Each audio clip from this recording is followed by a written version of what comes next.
मुझे मुझे एक चीज और लगती है अम्बेसडर वोरा, जब हम बात करते हैं, अब ये चर्चाएं लगातार हो रही हैं कि तहव्वुर राणा को ले आए, डेविड कोलमन हेडली को क्यों नहीं लाए, ये सवाल बार बार पूछे जा रहे हैं। तो इसके लिए ये बात भी समझना जरूरी है कि डेविड कोलमन हेडली एक डबल एजेंट की तरह काम कर रहा था। ही वाज वर्किंग लाइक, वो पाकिस्तान के लिए भी इंफॉर्मेशन प्रोवाइड कर रहा था और वो अमेरिका के लिए भी। तो कोई भी देश और उसकी एजेंसीज जिस भी व्यक्ति को एक एसेट की तरह इस्तेमाल करती हैं, उसको किसी दूसरे देश को प्रत्यर्पित करके इसलिए नहीं देंगी क्योंकि उनकी अपनी जो एक इंफ्रास्ट्रक्चर है उसको लेकर बहुत सी जानकारियां सामने आ जाएंगी जो अमेरिका जाहिर ऊपर से नहीं चाहेगा।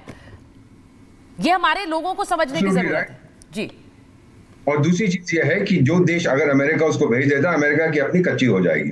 जो बाकी आतंकी हैं या वैसे लोग हैं वो कहेंगे हम, या लोग हैं जो अमेरिका के एजेंट बनना चाहते हैं CIA के, बोलेंगे हम क्यों बने जी, अगर कोई समस्या हुई तो आप तो हमको भेज दोगे इस देश में उस देश में, वहां पे हमारी बहुत पिटाई होगी। तो अपनी रेपुटेशन को भी बनाने के, प्रोटेक्ट करने के लिए वो ऐसी चीजें करते हैं। आपको याद होगा भारत में भी एक RAW के ऑफिसर हुआ करते, रविंदर सिंह ऐसा कुछ नाम था, उसको भगा के ले गए थे, वो CIA का एसेट था, नेपाल ले गए, वहां से पासपोर्ट दिया, वो अमेरिका चला गया। Ma'am let me add to that, वो मरा था इन अ पुअर हाउस, उसकी फैमिली ने बोला दफा हो जाए यहां से, तूने देशद्रोह किया भारत के अमेरिका में, और किसी गरीब खाने में या उसको पता नहीं कहां जला दिया, मर गया वहां पर। So this kind of thing ये लोग जानते हैं। अमेरिका अपनी रेपुटेशन बनाना चाहता है, प्रोटेक्ट करना चाहता है कि अगर आप हमारे एसेट जैसे ये कोलमैन हेडली जो मेन एसेट था, ये रविंदर सिंह तो भारत में था, जो मेन पाकिस्तान के आतंक के बारे में हमें बता रहा था, हम इसको नहीं देंगे। बड़ा वैल्यूबल एसेट था हमारे लिए, हमारा डबल एजेंट था।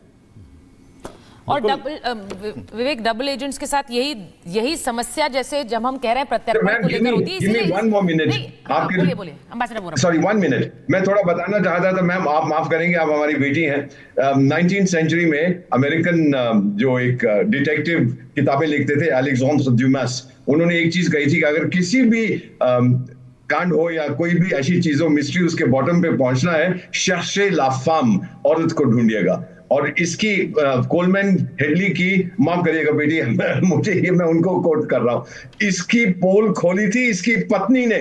उसने बोला कि इसकी 15-16 पत्नियां पाकिस्तान में हैं, मुझसे शादी के लिए, she was a Moroccan Canadian. उसने FBI को बताया कि इसके संबंध हैं, ये 2005-2006 की बात है, विद टेररिस्ट ऑर्गेनाइजेशन। FBI ने इंटरव्यू किया इसी आदमी को, कोलमैन हेडली को, फिर बोले नहीं उसकी पत्नी नाराज है क्योंकि उसकी बहुत सी और पत्नियां, हम कुछ नहीं करेंगे। फिर ये सारे कांड हुए 2008 यहां पर, और फिर कहने लगे अरे वाह वाह कितना अच्छा किया, और फिर जाके डेनमार्क में कोशिश की जहां ये लोग पकड़े गए थे। तो it was the woman, his wife, जिसने उसको पहली बार एक्सपोज किया था। लेकिन अमेरिकन उस वक्त भी बोले कि नहीं इसकी बेगम ऐसे ही कह रही है, कोई बात नहीं है। उनको पता, अगर हमें उस वक्त बता देते, we would have been more careful ma'am. लेकिन ये वन ऑफ दोज थिंग्स जो होनी थी, जो हो गई।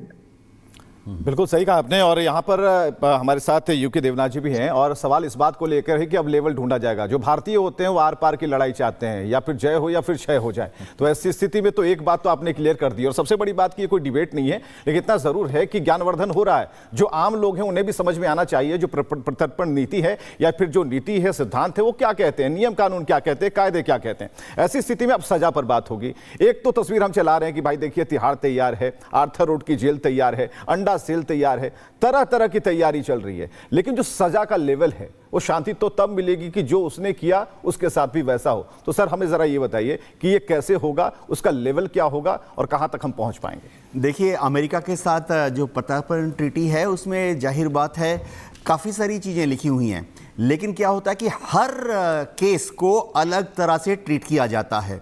अंदर खाने की बातें आस्ते आस्ते सामने आएगी। पृष्ठभूमि में लिखा रहता है, फाइन प्रिंट में लिखा रहता है, सारी चीज़ें लिखी भी नहीं जाती, कुछ चीज़ें अंडरस्टैंडिंग होती है टेलीफोन पर बात करके बाद में।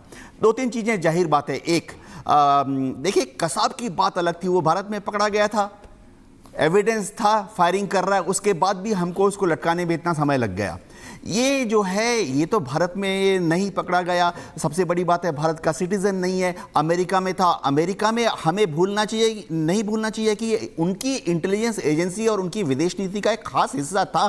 तो फाइन प्रिंट में होगा, शायद लिखा ना होगा, लेकिन बोला जाएगा कि आप इसको लटकाएंगे नहीं, ठीक है 10 साल का कारावास दे दीजिए। आजीवन कारावास दे दीजिए, जो कि बाद में घट के 14 साल हो जाएगा। दूसरी चीज, अमेरिका जो है हमेशा चाहेगा कि जैसे काउंसलर एक्सेस जो दिलवाने की बात, वो तो लिखी होगी कि इसको 100% दिया जाएगा as per international rule based laws. एक और चीज जो है वो पक्की बात है कि जब ये हमारे काबू में रहेगा, हमारी जुडिशरी को फेस करेगा, पुलिस के डंडों से दूर रखा जाएगा। आम जनता सोचती है शायद कल से ही इसको बिजली के धक्के देने शुरू कर देंगे, ऐसा कुछ नहीं होगा।